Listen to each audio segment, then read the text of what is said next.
I want to begin bringing in a dear friend of mine who died a month ago. She was a spirit. She was a dance goddess.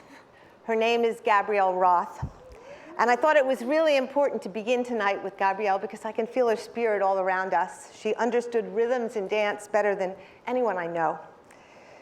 The day she died, hundreds of us danced for her and with her so we would help free her spirit. She believed that physical movement was key to unlocking the spirit. She said this beautiful thing about dance. Dance is the fastest, most direct route to the truth.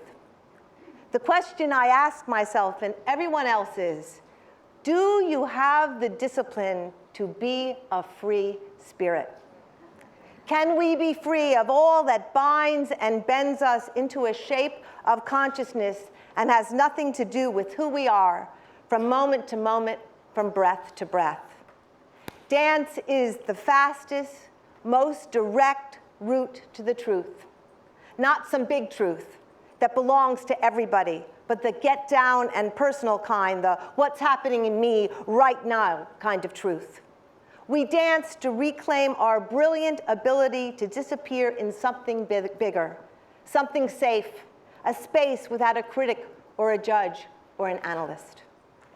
I dreamed of curating this session to coincide with V-Day's 1 billion rising action. I was thinking of what Pat was saying at the beginning, and recently a very funny board member, a V-Day board member, called me up and said, just promise me it's not a trillion now. 1 billion rising is many things. We are inviting 1 billion women, and that's a UN statistic. 1 out of 3 women on the planet will be raped or beaten in their lifetime. 1 out of 3, 1 billion women. We are inviting them to walk out of their homes, their offices, their jobs, their schools, and dance, to find their posse, to find their place, to find their story, to find their location, and dance.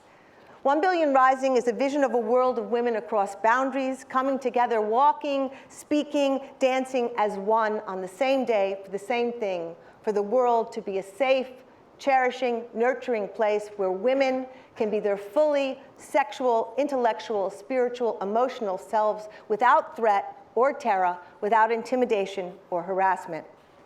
1 billion rising is a journey. Over these years and now recent months, we have been building towards this, working with thousands of grassroots and international groups who have been doing this work for years and years. Groups who have been forging new coalitions at the intersection of race, poverty, sexual identity, climate change, men, labor, coalitions, born of the understanding that one cannot end violence against women and girls without addressing and including all of these things. 1 billion rising is a mystical decision.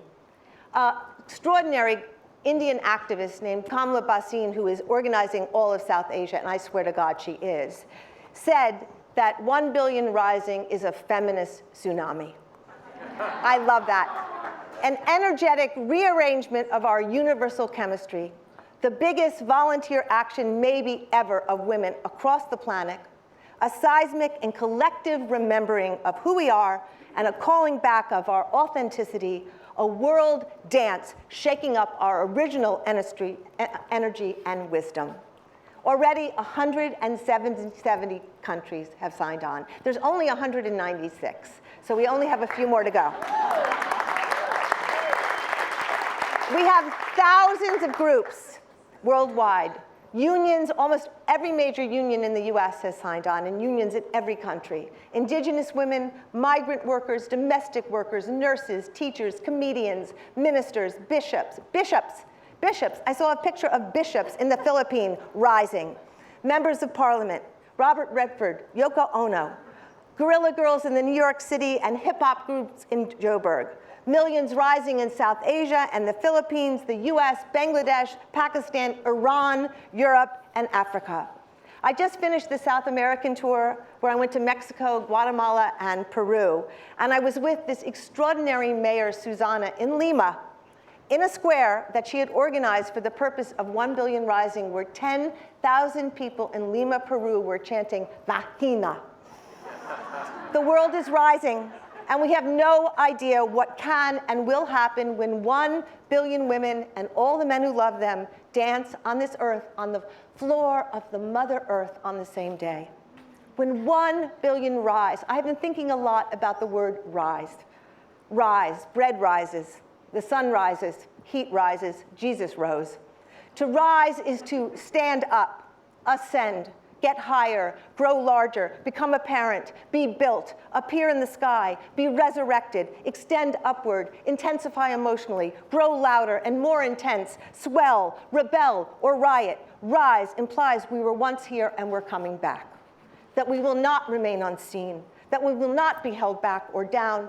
And today, I thought it might be nice to look at the ingredients of a rising. What does it take? What do we need? I've invited the risers, the women who rise up and help rise up the others. They do it in various ways, with various tactics and invitations. Each one of these women is original in daring boundary, breaking and refusing to accept the givens. None of them use violence or guns, although I'm sure at times they have thought about it. But each is immensely persuasive. Each is intense. Each faced enormous odds to get where they are. Each broke racial barriers, religious barriers, gender barriers, and sexual stereotypes. Each has broken the silence. Each has exposed a secret.